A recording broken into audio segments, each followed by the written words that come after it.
শুভ দুপুর বন্ধুরা। আজকে রেসিপি ইলিশ মাছের বেগুন দিয়ে পাতলা ঝোল আর ভাপে। কাঁচা লঙ্কা, কালো জিরে ফোড়ন,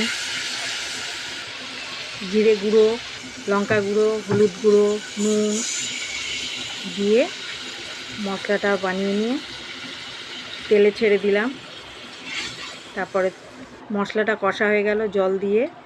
এবার কাঁচা মাছ, যখন জল ফুটবে কাঁচা মাছটাকে দিয়ে দিতে হবে। দিয়ে একটু সিদ্ধ করে নিয়ে বেগুন উপরে দিয়ে একটু ফুটিয়ে নিয়ে নামিয়ে নিতে হবে। নুন মিষ্টিটা দেখে, একটু সামান্য চিনি।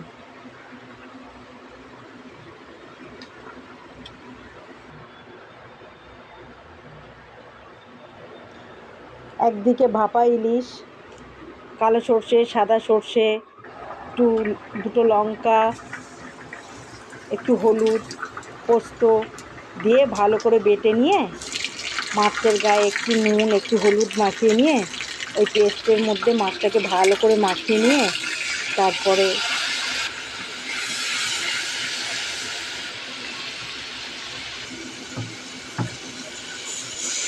কড়াইয়ের মধ্যে জল দিয়ে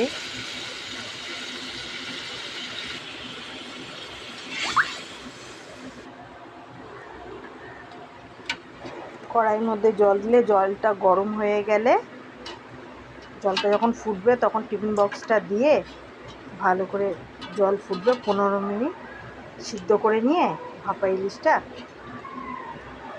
15 মিনিট পরে তুলে নিয়ে দেখতে হবে মাছটা কতটা সিদ্ধ হয়েছে। সিদ্ধ হয়ে গেলে ব্যাস ভাত দিয়ে গরম গরম পরিবেশন করুন ভাপা ইলিশ।